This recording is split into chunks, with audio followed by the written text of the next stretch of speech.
Bienvenidos a la clase de guión de diálogo. En este tutorial vamos a ver cómo son los pasos a seguir y cuáles son las normas que se deben cumplir para la transcripción de un diálogo de manera correcta y cómo se usa el guión del diálogo. Bueno. El guión de diálogo es la marca gráfica que introduce los parlamentos de los personajes en la narración. O sea, el narrador va a venir contando su historia y de repente le va a dar la voz a los personajes. Entonces, para introducir esa voz, lo que vamos a hacer es, con un guión de diálogo, un guión largo, va a preceder el parlamento del personaje. Entonces, el guión va a ir pegado a la inicial de la palabra con la que comienza el parlamento y con una sangría diferenciada del texto, lo que quiere decir que va a estar de la línea de alineación del texto un poquito más entrado. Ahora, cuando dentro de ese diálogo se introduce un inciso del narrador, va a tener distintas características la puntuación. Si el inciso del narrador está en posición final, va a ir, como en el ejemplo, precedido de un espacio y pegado a la inicial del inciso. Luego el inciso se cierra con un punto, porque el guión de diálogo nunca se cierra, solamente abre.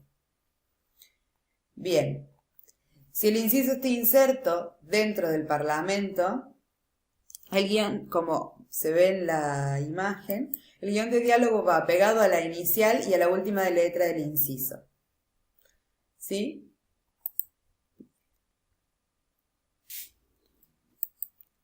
Bien, entonces, inciso seguido por una coma.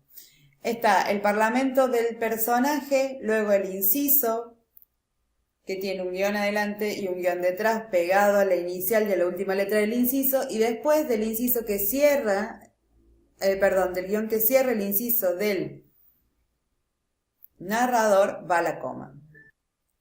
Bien, como muestra ahí el ejemplo. Luego el inciso seguido por un punto y seguido es igual. Como el inciso sigue estando inserto dentro del parlamento, se va a introducir con el guión que abre, cierra el inciso y el punto viene luego del guión de cierre. Y luego sigue el parlamento del personaje, como podemos ver ahí. Ok, cuando el parlamento está terminado en signo de exclamación, signo de pregunta o puntos suspensivos antes del inciso, vamos a hacer lo que veníamos haciendo. Vamos a poner el signo correspondiente, ya sea el signo de admiración, los puntos suspensivos o el signo de interrogación, espacio, guión. ¿Sí? Bueno. Criterios de puntuación. Podemos tener dos formas de puntuar cuando tenemos que poner un punto y seguido dentro del parlamento y en medio hay un inciso.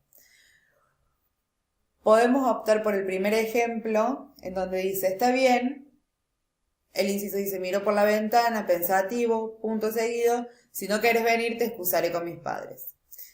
El primer ejemplo viene siguiendo la regla como veníamos explicándola, pero hay una excepción que es cuando el punto y seguido está antes del inciso. Entonces pongo, está bien, punto y seguido, miro por la ventana pensativo, si no quieres venir te excusaré con mis padres. ¿Cuál es la diferencia gráfica? Es que se cierra el parlamento antes del inciso, entonces el inciso va a estar inserto dentro del parlamento, va a estar precedido el guión por un espacio, pero la inicial del inciso va a ir en mayúsculas, porque justo antes hay un punto y seguido.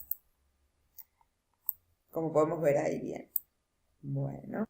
Entonces, cuando tenemos una intervención en varios párrafos, porque es muy larga la intervención del personaje, lo que vamos a hacer es abrir esa intervención, como todas, con un guión de diálogo que va a estar pegado a la inicial de esa intervención, y luego cuando debamos dividir el párrafo vamos a hacer un punto y aparte y va a estar precedido el párrafo que sigue por unas comillas de seguimiento.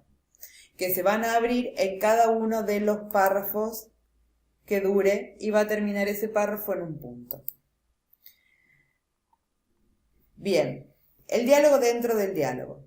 Esta situación es cuando hay un personaje que está contando una situación determinada y dentro de esa situación que está contando ocurre un diálogo. Entonces vamos a puntuar de la siguiente manera. Vamos a poner comillas de seguimiento pegada al guión de diálogo que va a estar pegado a la inicial de la intervención que es narrada por uno de los personajes y luego la intervención o el inciso que haga ese personaje sobre el diálogo que está narrando también va a ser puntuada igual como la del narrador anterior. O sea que este personaje se está convirtiendo en narrador de un segundo diálogo que está ocurriendo dentro ya de un diálogo transcrito. Ahora bien, distinto es el caso cuando vamos a introducir una aclaración del personaje sobre su propio discurso. El personaje va a estar hablando, va a haber guión de diálogo que inicia la intervención, pegado a la inicial de esa intervención, y como ocurre aquí, en este ejemplo que dice, ella dice que se sintió mal por la comida, o al menos eso creo recordar. ¿Te parece que el vitel tonel puede caerle mal a alguien? Bien, ¿qué ocurre ahí? La aclaración del personaje sobre su propio discurso va a estar entre paréntesis. Lo que ocurre acá de diferente es que al hacer el personaje la aclaración sobre lo propio que viene diciendo, no hay otra marca gráfica más que un paréntesis, ¿sí? Bueno. La interrupción. Cuando estamos transcribiendo un diálogo en donde hay dos personajes que están interactuando y uno de los personajes interrumpe al otro, venimos transcribiendo el diálogo como veníamos indicando, y lo que hacemos es poner puntos suspensivos, la interrupción, y cuando el otro personaje va a retomar la palabra se van a poner guión de diálogo, puntos suspensivos pegados al guión de diálogo, espacio y la continuación del parlamento. Puntuación. Diálogos en narrativa, punto y aparte. O sea, cada intervención es un punto y aparte y sigue la otra intervención. La excepción se inserta en el párrafo entre comillas cuando es una intervención breve. ¿Qué pasa? Cuando lo único que queremos poner es algo que dijo uno de los personajes, pero esa intervención que hace ese personaje es breve, para no quebrar el cuerpo del texto e interrumpir la fluidez de la lectura, lo que vamos a hacer es ponerla entre comillas como en este ejemplo. Bien. Y bueno, eso es todo lo que hay que saber sobre guión de diálogo. Cualquier cosa que exceda a estas cuestiones que hemos estado hablando acá no va a ser correcta, así que a prestar atención y a puntuar de la manera que corresponde. Nos oímos en la próxima.